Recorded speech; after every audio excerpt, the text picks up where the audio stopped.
I'm here again. Gagawa tayo ng banana, zucchini, carrot muffin. Something like a vegan muffin. Yeah, vegetables, orange banana, dalawang banana, isang cup na zucchini, shredded zucchini, at saka half cup ng carrots. So, ito is ang aking invention, pero super sarap, guys. Nasubukan ko na to. This is my third time na gumawa nitong zucchini muffin. Zucchini, carrots, banana muffin. So, isi-shred na yung zucchini. Ayan, isang cup.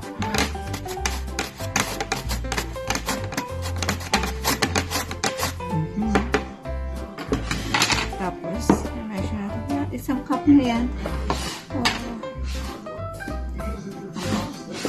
Isang cup. So, ipipigaan natin to para hindi siya masyadong basa. Ha? Ipipigaan natin something like ganun lang. Para yung kanyang tubig. Okay. Yeah, ayan lang siya. Tapos, ilalagay natin dito sa banana natin. Ha? Yup, my dear. Wait. Ito na naman yung ating carrots. Isi-shred natin. At least half cup. Kasi minsan kapag gumawa tayo ng just banana muffin o tatlong banana. Pero today, ginawa ko dalawang banana lang. Kasi maglalagay tayo ng ating zucchini at saka carrots. Masyado na siyang marami. Kasi yung flour na ginamit ko is ito na siya. This one is half cup lang per almost more than half cup na siya, or you can more than half. It's still fine. Yeah, pipigain ko rin siya. Dito ko lang siya pipigain para makikita nyo. Konting ano lang siya. Konti lang yung kanyang water. So, kasi piniga ko siya ng konti. Mix ko dito sa ating zucchini at saka banana. Konti lang siya. Kaya, konting piga lang para ma-moist ba siya. I will add this one. Okay? So, remember, yung banana, dapat inano na nyo, yung minas na nyo yung banana, yung dalawang banana na. So, yung pagmas ng banana is very easy. Just using pork. Ito na, minas ko na siya. Dito lang. Yeah. Yeah, mas lang yung using pork.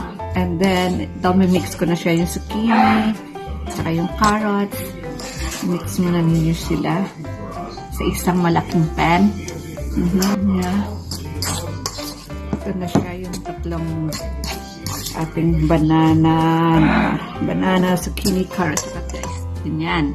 Para siyang nagluluto kayo ng Shanghai. No? Yung tatlong. Yeah, look at that. Tapos, kuhanin natin yung ating isang bowl na may flour. So, set aside natin to. Kanina, hindi ko napakita. Meron tayong 1.5 flour. 1.5 cup of flour. Tapos, meron tayong baking powder. Ilagay ko na dito. 1 teaspoon. And then, salt na half teaspoon. And then, 1 teaspoon na cinnamon. Ilagay ko na dito. Tapos, yung baking soda na 1 teaspoon also. At saka salt, 4 na dry ingredients natin dito. So, imimix natin sila. Ito yung mga dry ingredients natin. So, next, kukuha tayo ng vanilla at saka yung egg at saka yung butter. Maglalagay tayo, kailangan natin ng butter o margarine or something, half cup, just half cup. Yeah, i-melt natin ng a little melted. Okay, this one. This one is enough. I-melt natin. Ito na yung ating melted margarine.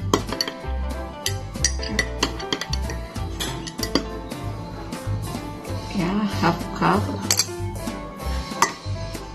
So, and then half cup na melted margarine or butter and 1 egg. Room temperature. Yung wag yung malamig. So, ipupour ko na lang dito. Ipupour ko dito sa ating banana, carrots, zucchini. Yung isang egg. Lagay ko dito. Yan. Yeah.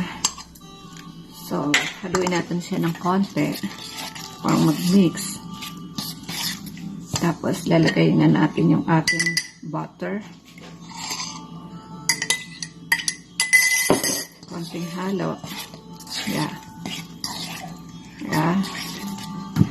Tapos, yung brown sugar. Cup o 2/3 cups of brown sugar. Kasi kung half cup, so parang hindi siya masyadong tabang-tabang ng konti kasi marami yung ating 2/3 cups. Yeah. Ayoko rin ng masyadong matamis kasi na-try ko na yun ng half cup. So, bali medyo hindi siya masyadong maganda. So, I did 2/3 cups. Kung 1 cup naman, na-try ko naman yung 1 cups too sweet. So, ni-reduce ko. Ni-add, tapos ni-reduce. Okay, ilalagay natin dito sa ating pinaghalo na zucchini, carrots, banana, egg na 1 egg, tapos half cup na butter or margarine, and then sugar. So, sila yung i-mix natin. Siya maingay kasi somebody's working. Okay. Yan. So, ilalagay natin. Mix natin ng spatula natin. So, konting mix. Yan. Para siya yung sugar mag-mix dun sa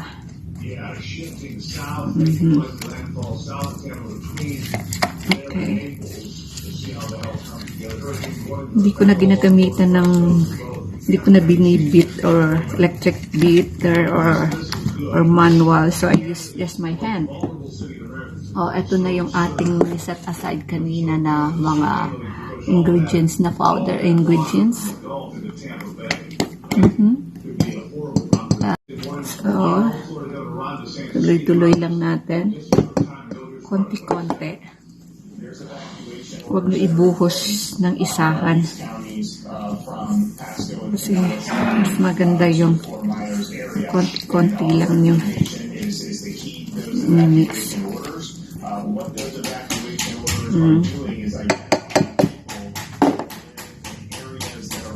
Yep. Yep. Yeah.